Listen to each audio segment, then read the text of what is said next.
Ya, sebelumnya teman-teman jangan lupa di subscribe, kemudian nyalakan lonceng notifikasinya, dan jangan lupa juga di like, di share, atau bisa juga di komen. Terima kasih. Halo semuanya, ya kita berjumpa kembali. Baik, saat ini saya akan melanjutkan pembelajaran, dan saat ini kita dalam seri pembelajaran, jadi masih dalam seri pembelajaran tentang usaha dan energi. Dan materi yang akan kita bahas saat ini yaitu usaha yang dilakukan oleh gaya gravitasi. Nah, seperti apa usaha yang dilakukan oleh gaya gravitasi? Mari simak penjelasan berikut ini. Ya, jadi teman-teman, saat ini kita akan bahas mengenai usaha yang dilakukan oleh gaya gravitasi. Nah, di sini teman-teman ada contoh. Jadi, misalkan ada sebuah batu, katakanlah seperti itu. Kita lempar ke atas dengan kecepatan awal V0. Maka pada saat mencapai ketinggian tertentu, katakanlah Y, kecepatannya itu adalah V ya. Dan kita sendiri tahu bahwa ketika batu kita lempar ke atas, maka kecepatannya itu akan makin lama makin berkurang. Jadi V0 itu pasti lebih besar dari V. Jadi ada sebuah batu yang kita lempar. Nah, pada ketinggian Y, nah itu kecepatannya menjadi V. Nah, di sini kita akan hitung berapa besar usaha yang dilakukan oleh gaya gravitasi terhadap batu ini. Nah, jadi sebelum menentukannya teman-teman, jadi kita gambarkan dulu. Jadi pada batu ini bekerja gaya gravitasi yang arahnya itu ke bawah ya, vertikal ke bawah. Jadi di sini itu arahnya ke bawah. Begitu juga ketika batu mencapai posisi sini Y, itu arahnya itu ke bawah. Nah, usaha yang dilakukan oleh gaya gravitasi itu dirumuskan sama dengan negatif F gaya gravitasi, yaitu Fg dikali dengan Y. Nah, kenapa di sini negatif? Karena arah gaya dan arah perpindahan benda itu saling berlawanan ya. Jadi arah gayanya ke bawah, lurus ke bawah, arah perpindahannya itu ke atas. Karena saling berlawanan, maka usahanya bernilai negatif ya teman-teman. Jadi usaha yang dilakukan oleh gaya gravitasi yaitu negatif Fg dikali Y. Nah, kita tahu gaya gravitasi yang bekerja pada benda itu besarnya adalah M kali G. Jadi usaha yang dilakukan oleh gaya gravitasi itu sama dengan negatif M kali G kali Y. Di mana M itu masanya, G itu adalah percepatan gravitasi, dan Y itu adalah ketinggian. Yang ini ya teman-teman, ketinggian yang dicapai oleh benda. Ya, jadi dalam hal ini usaha yang dilakukan oleh gaya gravitasi itu bernilai negatif. Kenapa? Karena arah gaya dan arah perpindahan itu berlawanan arah. Ya, kira-kira seperti itu. Saya rasa cukup mudah dipahami. Nah, sekarang kita lanjut. Nah, ini teman-teman, bagaimana kalau misalnya ada benda yang kita lemparkan ke bawah sekarang? Jadi ada benda yang kita lemparkan ke bawah dengan kecepatan awal V0. Nah, pada saat mencapai titik yang jaraknya Y, ini di bawah ini ya teman-teman, kecepatannya itu menjadi V. Nah, kita tahu kalau benda kita lempar ke bawah, kecepatannya itu makin lama akan makin bertambah. Nah, jadi ini V pasti lebih besar dari V0. Nah, sekarang untuk kasus ini berapa besar gaya gravitasi yang usaha yang dilakukan oleh gaya gravitasi pada benda.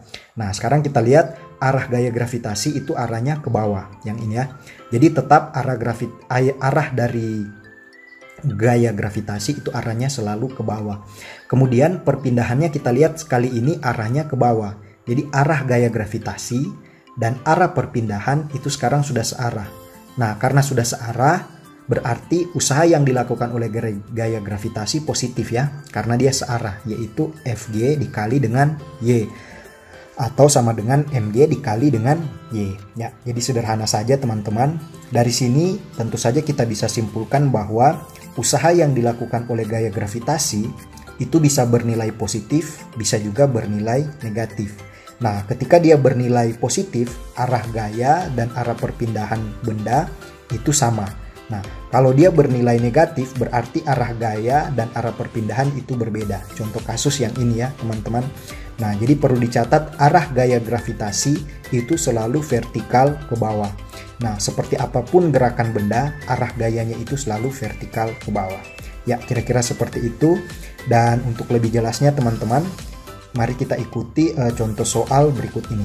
Ya, ini contoh soalnya teman-teman. Perhatikan gambar di bawah ini. ada sebuah kotak itu bermasa 200 kg. Jadi kotak ini teman-teman masanya itu 200 kg. Kemudian ditarik oleh gaya F. Jadi kotak ini ditarik oleh gaya F pada bidang miring. Jadi kotak ini berada pada bidang miring, ditarik oleh gaya F. Bidang miring ini kemiringannya adalah 30 derajat. Nah, kotak tersebut ditarik sejauh 200 meter. Jadi gaya ini menarik kotak ini ke atas itu sejauh 200 meter.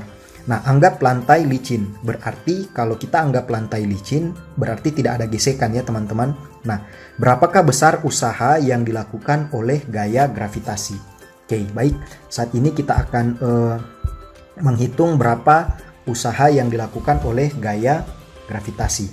Nah, jadi saya gambarkan dulu ya teman-teman, kira-kira seperti ini kasusnya. Nah, jadi katakanlah ini sudutnya 30 derajat. Nah, jadi ini ada kotak dari sini, kemudian ditarik oleh gaya F. Nah, kotak ini berpindah sejauh, jadi dari posisinya dari sini sampai sini itu adalah 200 meter.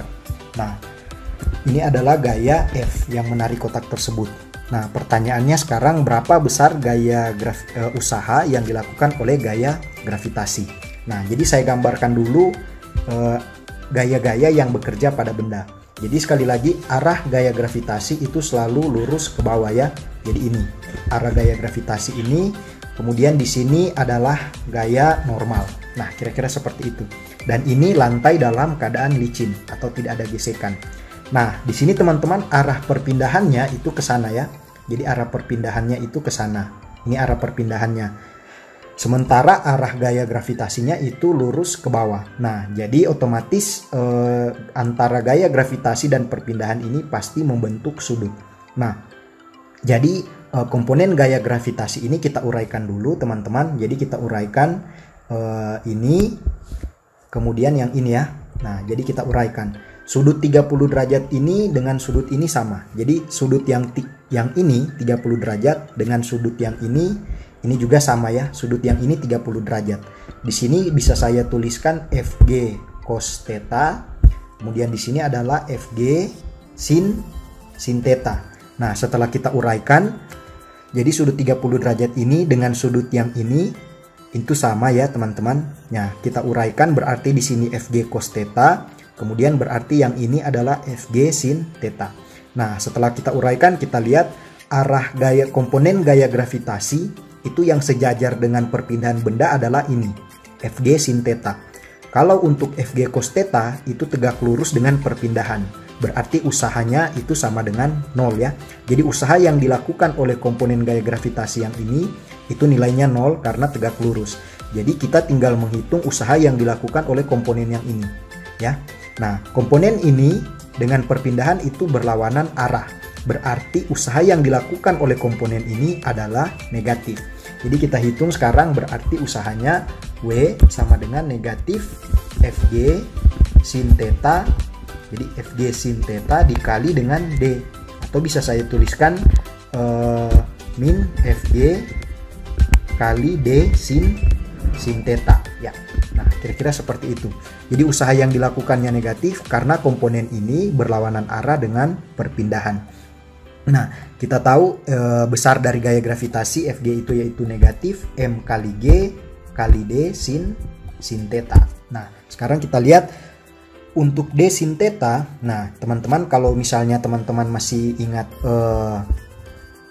untuk yang trigonometri, kira-kira seperti ini ya teman-teman.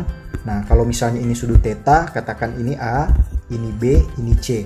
Nah, di sini bisa saya tuliskan A itu sama dengan B sin theta. Kalau C itu sama dengan B cos theta ya. Jadi A ini, panjang ini itu bisa kita hitung dengan B dikalikan dengan sudut ini. Jadi B dikali sin theta. Kalau untuk menentukan panjang C itu adalah B cos theta. Nah, sekarang kalau kita lihat di sini B sin theta itu analoginya kayak ini ya teman-teman, D sin theta. Nah, D sin theta itu yang mana? Jadi kalau kita tarik ini teman-teman, nah kira-kira yang seperti ini. Berarti D sin theta itu yang ini ya, katakanlah ini Y. Jadi yang dimaksud dengan D sin theta, jadi sudut tetanya yang ini teman-teman. Nah, sudut theta ini tentu saja sama dengan yang ini, yaitu 30 derajat.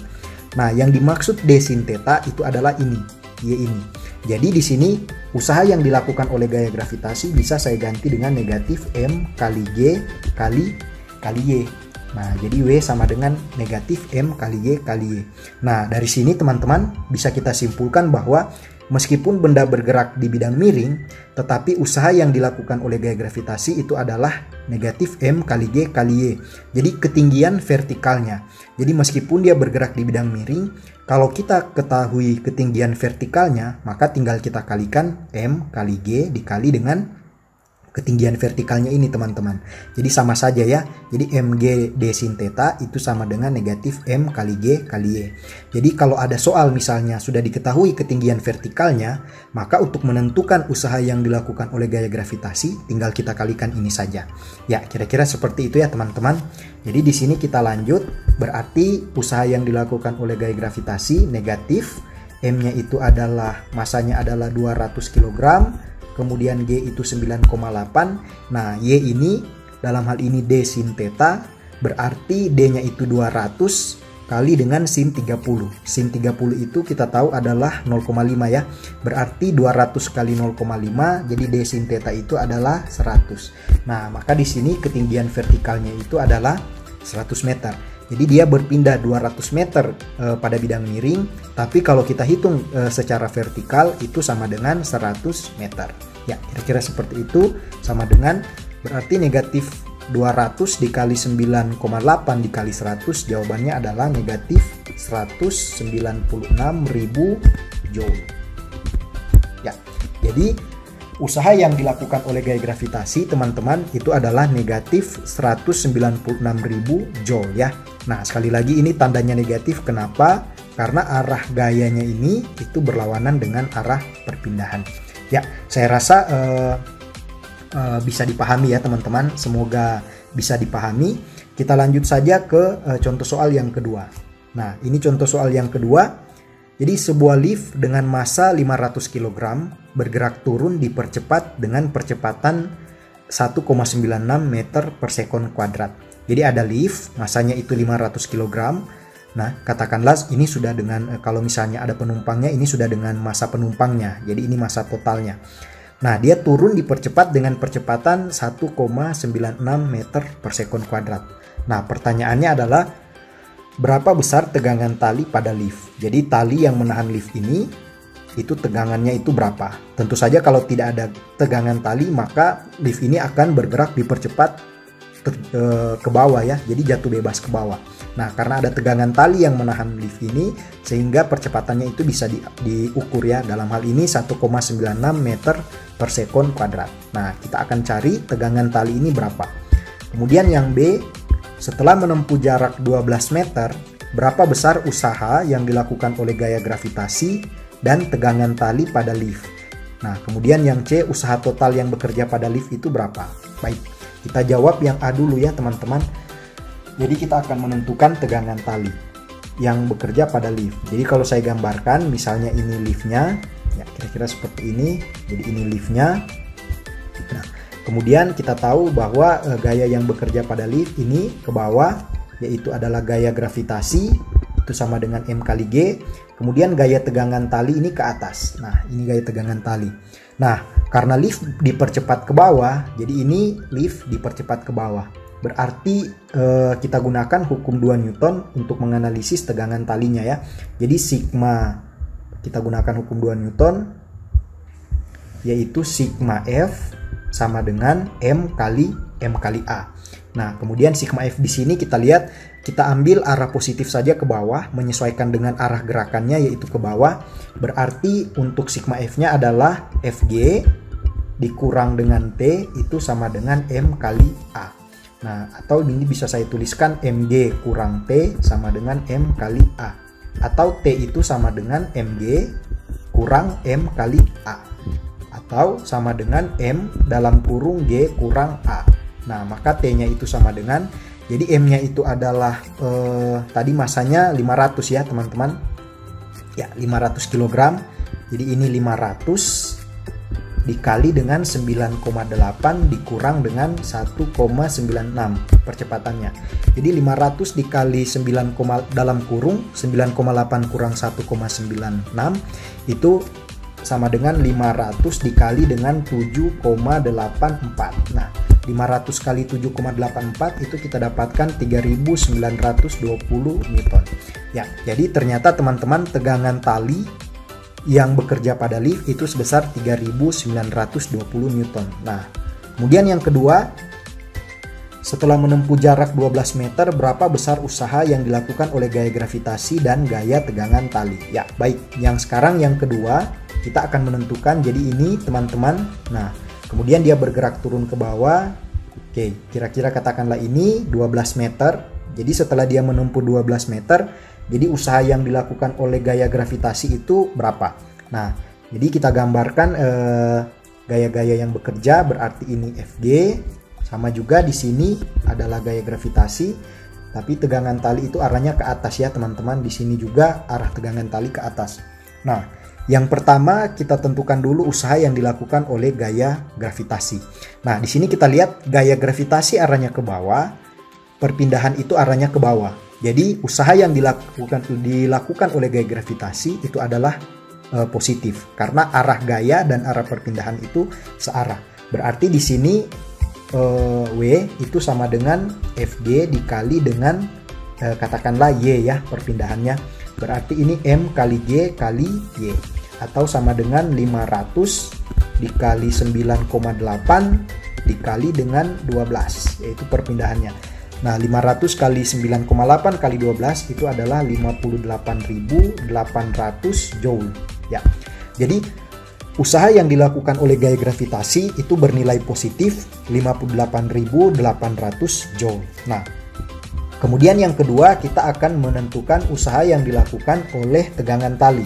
Nah, di sini kita lihat arah tegangan tali, gaya tegangan tali itu ke atas. Sementara arah perpindahan itu ke bawah. Berarti arah gaya tegangan tali dan perpindahan itu berlawanan arah.